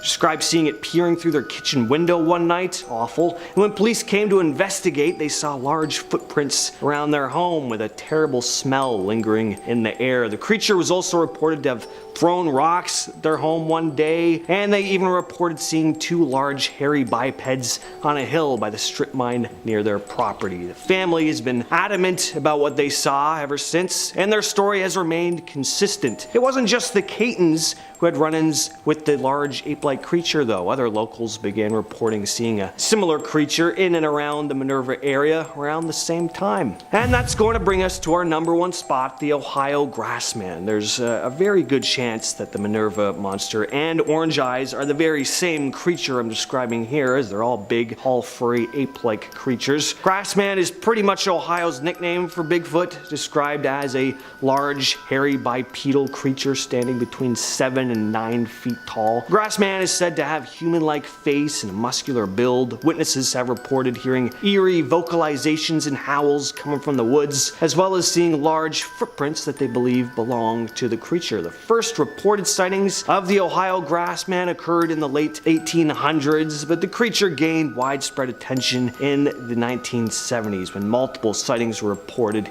in the state. Since then, there have been numerous other sightings reported in the area, while some skeptics dismiss the sightings, of course, as misidentifications of, animals or even hoaxes. Others believe that the Grassman is real and he's an undiscovered species. So I don't know, what do you think? As always, let me know your thoughts in the comments. Starting off this list in our number 10 spot, we have Grand Union Hotel. This hotel resides in Fort Benton, which is one of the oldest towns in Montana, and it was first established by the French-American fur traders Auguste and Pierre Choteau in 1846. While much of the town has been dismantled by the years, the Grand Union Hotel still stands, and it is among the oldest in the town, with its initial build taking place in 1882. There are many ghost stories and haunting tales that have come from this hotel, but I will tell you one of my favorites. Apparently, this hotel might be the home to a paranormal horse. A phantom horse. It really doesn't get more interesting than that. People have reported hearing the stomping of hooves, and they believe that this horse belonged to a cowboy who, one night after having a few too many pops, tried to ride his horse up the main staircase before he was shot by the hotel manager. In our number 9 spot today, we have 2223 Montana Ave in Billings. This address seems a little suspiciously specific, but the story behind this haunting is quite a tragic accident. In 1945, on December 8th, an airplane that was transporting World War II soldiers who were returning home from war ended up crashing in a field east of Rocky Mountain College. 17 servicemen and 2 pilots lost their lives in this crash, while there were only 4 survivors. This is of course a lot of people, and at the time it was too many for the morgue to handle at one time, so the majority of the bodies needed to be stored somewhere else for the time being. This led to 13 of the bodies bodies being held at a refrigerated warehouse of the local grocery store located at, you guessed it, 2223 Montana Ave. This address has had many different businesses come through its doors since this tragic story occurred, and with all these businesses, the same chilling stories have remained. Employees and customers have reported seeing the ghost of a man in a World War II era military uniform inside of this location. Considering the years it's been, it doesn't seem like he's going anywhere soon. In our number 8 spot today, we have Fort Peck Theater. This town dates back to the building of the Fort Peck Dam because the town was initially built to temporarily house the U.S. Army Corps of Engineers, workers, and their families. In the 1930s, while building the amenities that would be needed, the Fort Peck Theater was also built in order to provide the residents with some entertainment. The theater is still used to this day, mostly for theatrical productions, but it's also full of paranormal entertainment as well. The theater is said to be haunted by a male spirit who appears wearing 1930s work clothes. Some visitors even report hearing sounds of men at work even when the theater is empty, and sometimes apparitions even appear in the dressing rooms. I just think that's the most theater thing ever. Ghosts in the dressing rooms? Shakespeare would love that. In our number 7 spot today, we have the Boulder Hot Springs Inn and Spa. This inn is located, of course, in Boulder, and it is actually a place that dates back to a time before Montana was even a state. This now historical landmark was initially created or recognized in 1881, and it was a place where businessmen, miners, and ranchers could all go, and here they could sort of mingle with each other. In this day and age, it is said that you might still be able to mingle with those guests from all of those years ago. As legend has it, this place is highly haunted. The most well-known of the ghosts here, however, is that of a woman named Simone. It is said that Simone sadly had her life taken in the hotel, and that her spirit now resides there. Visitors and staff alike have reported some really strange occurrences, like extreme temperature shifts, drastic changes in energy, and even the sound of children running through the halls when there is no one to be seen. In our number 6 spot today, we have St. Charles Hall. The oldest building on the Carroll College campus, which is located in Helena, is said to be St. Charles Hall, named after St. Charles Borromeo, who the college was actually initially named after. The building was originally constructed in 1904 and is mostly used as a dorm for students now, and those who reside in this dorm have quite the stories about the men's washroom on the 4th floor. This is said to have been the site of a horrible tale. Story goes that in 1964, a student blacked out while brushing their teeth, and as they fell, they hit their head on the sink in the bathroom. They were treated at the local hospital, but unfortunately passed from their injuries and complications. After this, students using that bathroom began to experience strange happenings. A glance in the mirror would have them seeing a young man standing behind them with a head wound. Some would turn on the faucet and see blood flowing rather than water. After years of these reports, the bathroom has apparently now been locked up and is no longer in use, but people still report hearing scraping sounds from the inside. In our number 5 spot today, we have the Many Glacier Hotel. The Many Glacier Hotel has sat in its home on the eastern shore of Swift Current Lake for over a century now, and with history like that, there is bound to be many a ghost story. Other hotels in the area too have talks and tales of hauntings, but none seem as active as the Many Glacier Hotel. A ghost hunter by the name of Karen Stevens has taken to documenting some of these paranormal stories. One of the most frightening is the tale of a young boy who apparently witnessed a woman in a red dress standing in his hotel room. Guests aren't the only ones, however. Employees too have had their own encounters. The most active room in the hotel is apparently room 308, where you can not only hear strange noises, but also see apparitions that vanish into thin air just as quickly as they appeared. In our number 4 spot today, we have the Daly Mansion. This mansion is located in Hamilton, and in its previous life, it was the farmhouse to the Copper King Marcus Daly. He purchased this home in 1886 and put it through some extensive renovations for it to become the sort of Georgian revival style that it still has today. In 1941, when Margaret Daly passed away, the house fell into disrepair after several years of being neglected, and this led to the state purchasing it in 1986. The state began restoration work on the property, and this is when many of the haunting tales started to spread. Smoking, of course, is not allowed in the home in this day and age, but many visitors to the home have experienced the distinct smell of a cigar smoke that seems to be coming from what was once the office of Marcus Daly. Not only this, but in the music room, there is a painting that just can't quite seem to stay on the wall, but no one has ever seen it fall off. Some even report to have seen the ghost of Mrs. Daly themselves. In our number 3 spot today, we have Grasshopper Glacier. This place is quite different than the others on this list, but for me, this place is the stuff of nightmares. Yeah, if you aren't a fan of bugs, you can go ahead and skip this one. If I were you,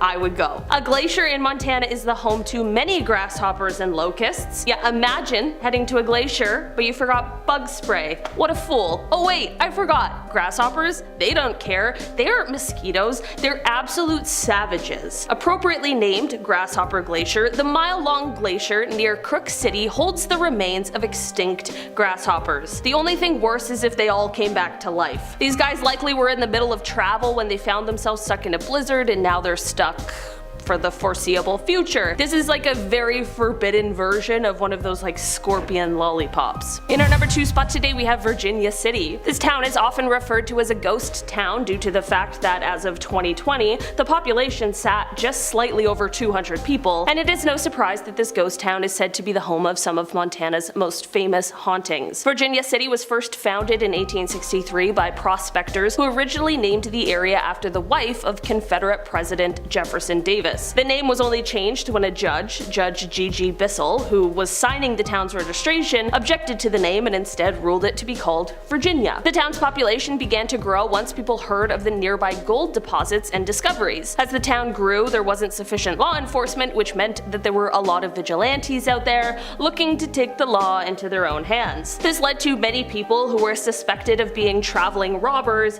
being hanged by said vigilante groups. By the time the 1940s rolled around, the town was in ruins. Charles and Sue Bovey ended up coming and buying up all the property they could, and the town now remains a tourist site, but not without some ghostly tales to spice up the story. One of the most well-known ghosts is that of a tall man in a blue Civil War soldier's coat, and he is often said to be found walking around the town's boardwalk at night, smoking as he strolls. Another one of the most famous sightings is that of a woman and a young girl. Little is known about their story, but they are often sighted by tourists. In our number 1 spot today we have Deer Lodge. Deer Lodge at the old Montana Territorial Prison, now known as the Old Prison Museum, once held prisoners for over 100 years. It apparently was quite a lousy place during that time that was full and overcrowded and had terrible food, and it was just a very dangerous place. Many inmates took each other's lives here, and with all of the stories from when this was a prison, it's just clear that if any place were to be haunted, it would absolutely be this one. There even was a huge riot that broke out in 1959. Since this prison closed down in the 1970s, the tales haven't become any less grim. Visitors report hearing eerie noises, and some have even felt the sensation of being touched. Many people believe that the ghost of convicted killer Paul Eitner, known as Turkey Pete, still haunts cell number 1. He was incarcerated at the prison for 49 years before he passed away in 1967. And we're starting off with West Castleton. I have always wanted to go to a ghost town. I think it would be like really eerie, fun at the same time, and the town of West Castleton on Lake Bomoseen has long been abandoned. What once used to be a busy, bustling industrial town has been empty since the 1930s, and there are many who claim that the area is teeming with ghostly apparitions. There is one tale about 2 men who once took their boat out to visit a tavern in town but were never seen from again. The only remnants of the men was their empty rowboat found floating alone in Lake Bomoseen following day. Some say that on some nights when the moon is full, to have seen an empty, semi-translucent rowboat silently making its way across the water towards the abandoned town on the other side of the lake. If you're liking the channel, guys, don't forget to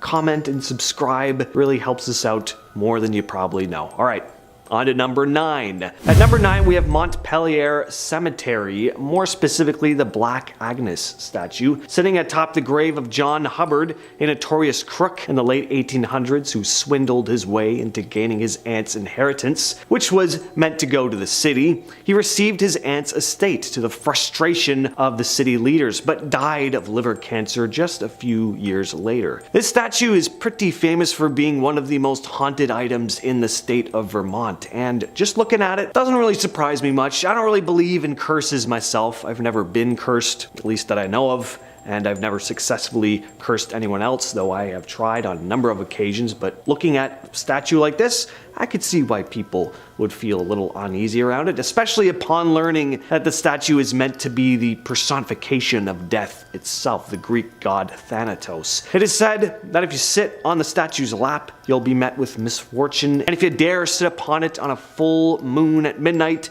you will die within a week. Next on the list, we have the Brattleboro Retreat Tower. This beautiful Gothic tower sits on the grounds of Brattleboro Retreat, which is a mental health facility that still operates today, but was originally built as an asylum in 1834. This particular tower was constructed between 1887 and 1894 by patients of the asylum, with doctors believing they would benefit from physical labor, and the tower still remains, now standing abandoned. That tower has a bit of a dark history, though. There were said to be multiple cases of patients having taken their lives from the top of the tower, and in the 1920s and 30s, there were multiple shootings surrounding the tower that finally led to its entrance being boarded up in 1938. Those who visit the structure today claim to feel an eerie presence, even reporting having seen ghostly apparitions plummeting from the top. If I ever find myself in the area, I'd love to check it out. Aside from the ghost stuff, it'd just be really cool to hang out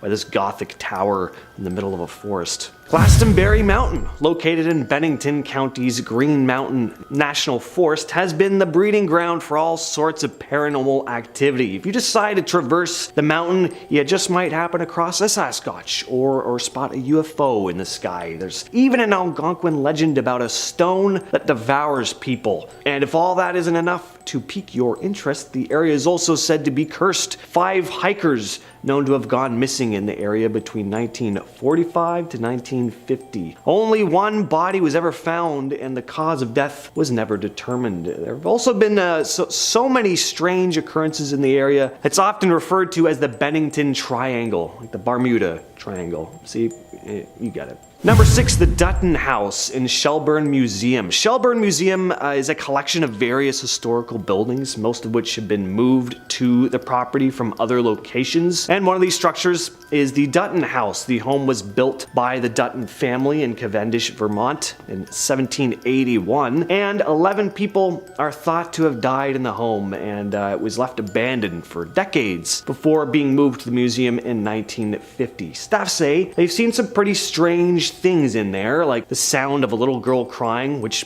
isn't a sight, that's something you hear, James. Anyway, but they've also seen ghostly faces in windows. Some visitors claim they've heard eerie whispers in the halls and felt an icy chill running down their spines. And there have been sightings of a transparent figure roaming the house at night. They say it's the ghost of the original owner who passed away. Some folks reckon he and his family are still lingering around. They're refusing to leave the home. Some staff are so creeped out by the place that they just refuse to go inside it entirely. Next, we have Green Mountain Inn. This inn is said to be haunted by one primary apparition, that being Boots Berry, located in Stowe. This beautiful inn, built back in 1833, pretty picturesque. Honestly, if I ever take a trip to Stowe, this is where I want to stay. But you may find yourself rooming with an extra guest. Boots Berry was said to have been born in the hotel, the son of 2 employees. As he grew up, he developed a drinking problem, though, and was eventually kicked out of the inn. Landed himself in a prison in New Orleans, but soon returned to Stowe, where he supposedly fell to his death off the roof of the Green Mountain Inn, where he apparently loved to tap dance. So some say on some nights they can hear the sounds of his tap dancing feet on the roof. Others claim to have actually seen a full-bodied apparition of Boots making his way down the corridors of the inn. Number 4, Norwich University. Some dark things are said to have happened in the walls of this prestigious institution, with its gorgeous campus nestled among the rolling hills, and has a reputation of being haunted. There's a boarded up dorm room where a long time ago 2 students were said to have taken their lives. Students and staff have reported hearing strange noises and voices emanating from the supposedly empty room. Then you have Chaplain Hall, the former library where books were said to fly and float off the shelves. Nowadays, residents report seeing strange figures roaming the hallway. You also have 2 other areas of the school that are supposedly plagued by paranormal activity, Ranson and Hawkins Hall. Many students have reported waking up unable to move or breathe, feeling like something is sitting on their chest. Sleep paralysis, it can be pretty unsettling, but I doubt there's anything paranormal going on there, especially for stressed out university students, but hey, I guess you never really truly know. Next up, we have Marble Inn, located in Fairhaven, Vermont. This inn is said to have a few different spirits that reside within the building. It was built in 1867, and one of the previous owners apparently passed away in the tea room, and apparently he was pretty upset about it too, because now he, as well as a couple other ghosts, supposedly haunt the place. Many guests have reported waking up to see the figure of a man in a gray suit standing at the foot of their bed. There was also an instance where a repairman was working on the basement and suddenly spotted a woman standing behind him, but she just remained silent before walking into another room. Repairman was obviously pretty confused, but he followed the woman into the room. When he entered it, there was nobody there. Classic ghost story, just an empty, dark room. I wonder what the rest of this workday was like after that. How do you just go back to what you were doing after experiencing something like that? Like, if I saw a ghost, that'd just change everything for me. Oh, ghosts, I guess they just exist now. That completely changes my entire outlook on life. What happens after death? What is reality? Am I just hallucinating things now? Am I someone who hallucinates? What is going on? Anyway, these pipes, they're not gonna fix themselves. Back to work. Number 2, the Bowman House, aka Laurel Hall, regarded as one of the most haunted places in Vermont. The first owner of the home, John Bowman, is buried in a mausoleum on the property, along with the rest of his family, each of whom died tragically. Locals swear they've seen shadowy figures moving about the rooms and strange noises echo through the halls at night. Some say they hear the disembodied cry of a baby, which would really freak and irk me out, quite frankly. I can't stand babies crying in public as it is. They seem to show up everywhere I go for some reason. So last thing I need in my life is a wailing ghost baby now. Some people who visit the home even claim to have seen the ghostly figure of Mrs. Bowman standing at the top of the stairs. There are whispers of disembodied voices calling out in despair and ghostly stuff going on. Some folks claim they've even witnessed objects moving on their own. Basically, some people think it's haunted is what I'm getting at here. Number 1, we have Gold Brick Bridge, aka Emily's Bridge. Emily's Bridge in Vermont is infamous for its spooky reputation as a haunted hotspot. Not only is it said to be the most haunted place in the state of Vermont, but one of the most haunted bridges in the United States. This old covered bridge has a tale that'll send shivers down your spine. The story goes that Emily, a young lady head over heels in love, planned to elope with her sweetheart at the bridge, but for some reason the guy just totally ditched her. Devastated and heartbroken, Emily decided to end her own life. Ever since that fateful day, folks claim to have experienced some pretty creepy stuff around Emily's Bridge. Ghostly sightings, weird noises, the feeling of being watched, and mysterious footsteps. Those are just the tip of the iceberg though. This lady gets physical. People find scratches on their cars. Some who dare to cross the bridge on foot have reported being grabbed or scratched themselves. And you know what? I gotta say, getting grabbed and scratched by a feisty female ghost, I don't hate the sound of that. Might have to book my ticket out there. Starting us off at number 10, the Old Red Field Road. Said to be extremely active with spirits, keep your eyes peeled if you ever find yourself driving down this road. Those that try find that their flashlights and radios suddenly stop working, and some even say their cars begin acting up as soon as they start to approach. One driver in fact said that the hood of their car flew open on site, and when they went to go and check it out, there was no explanation for why it would have done that. Visitors claim that countless ghosts roam the road, walking up and down, likely coming from the nearby cemetery, and that they feel a sense of deep, unsettling anxiety until they turn off the Old Red Field Road. So maybe if you do visit, just find an alternate route. Next up at number 9, Cotter Bridge. Located in a small town of less than 900 people, during the day the bridge is a world-renowned hotspot for trout fishing, visited by residents and tourists alike. But things take a turn after the sun goes down, and locals say that this bridge is haunted by some truly terrifying spirits. Residents say that at night you can hear the cries of an infant coming from the bridge, and the sounds of young people playing for hours and hours. But most haunting of all is the woman who can be seen sprinting from vicious hounds. No one knows who she is or why she's being chased, but the fear of her screaming voice has scared residents from ever daring to get too close. Coming in at number 8, Fort Smith Courthouse. During the late 19th century, Fort Smith was the site of many sentenced to be hanged. In fact, it was rather notorious for it, as the presiding judge at the time, named Isaac C. Parker, got the nickname the Hanging Judge from sentencing a whopping 160 people to their death, 79 of which received the punishment. The hangings happened outside the courthouse in the gallows, perhaps as a warning sign for all to see what happened to criminals, and it's believed the condemned men of the jail still roam the grounds seeking revenge on Isaac Parker. Many today say they've had frightening experiences while at the courthouse, especially in the gallows. Visitors claim to have heard gavels banging, seen ropes swinging when there was no wind, and one groundskeeper even claims to have spoken with the ghost of Isaac Parker himself. Next up at number 7, the Clayton House.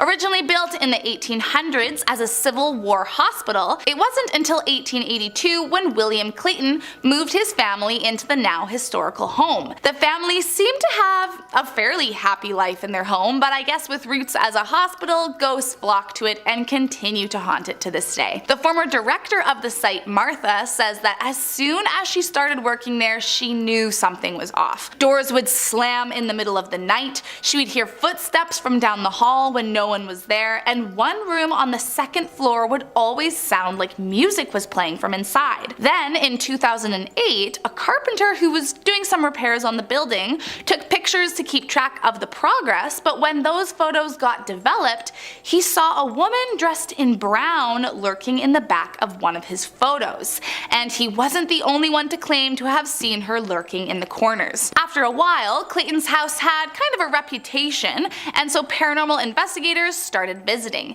and using EVPs they got recordings of a man shouting obscenities at someone named Anna, which piqued their interest as one of Clayton's daughters was named Anne. But maybe most terrifying was one woman who says that she was standing by herself in the hotel when her hair was tugged hard. She turned around to see who had snuck up on her, assuming it was a prank, but no one was around and she was all alone. Next up at number 6, the Toltec Mounds. A hiking trail might not be the first place you'd expect to be terrifyingly haunted, but it makes much more sense once you know that it leads through the remains of an ancient civilization. More officially referred to as the Plum Bayou Mounds, there were once home to a large group of people beginning around 600 AD. But what no one has been able to figure out since is their sudden and mysterious disappearance in 1050 AD. It's thought that the mounds were used for a variety of different purposes, but we know for sure that at least one was a burial ground, and as you can imagine, that is where most of the ghost sightings have occurred. Visitors who pass through the trail say they've seen strange apparitions of what looked like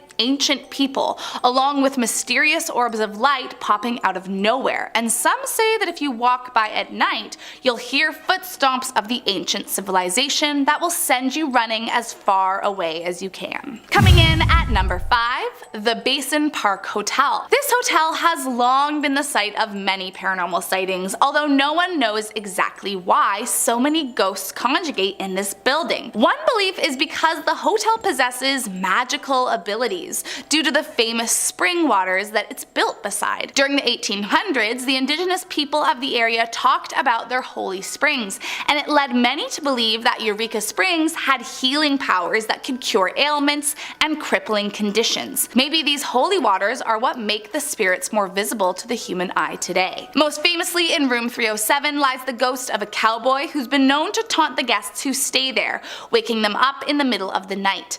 Other entities that visitors claim to have witnessed are the young, translucent woman with steel blue eyes and cotton candy blonde hair, as well as a girl who runs around in pigtails and a yellow dress. Those that stay say they often see various orbs of light appearing around the grounds as if out of nowhere, and that objects will move all on their own very frequently. So if I were you, I'd just find a different hotel to stay at on your visit. Coming in at number 4, the King Opera House. While it's safe to assume you'd expect some kind of drama at the opera, usually it's left to the actors on stage. Said to be haunted by the ghost of a young actor named Charles Tolson, many believe they've seen the famous man roam the halls where he had his last performance ever. As the story goes, suppose, Tolson was a talented young man and owner of a traveling actors company that happened to be performing at the King Opera House for a week at the end of September in 1903. Tolson caught the eye of a young woman named Allie Parchman, who was just 17 but bored to death by her town and looking for adventure. But Allie's father got word that she intended to leave town with the young man and elope, and this made him furious. Her father ran down to the opera house to confront Tolson and kill him.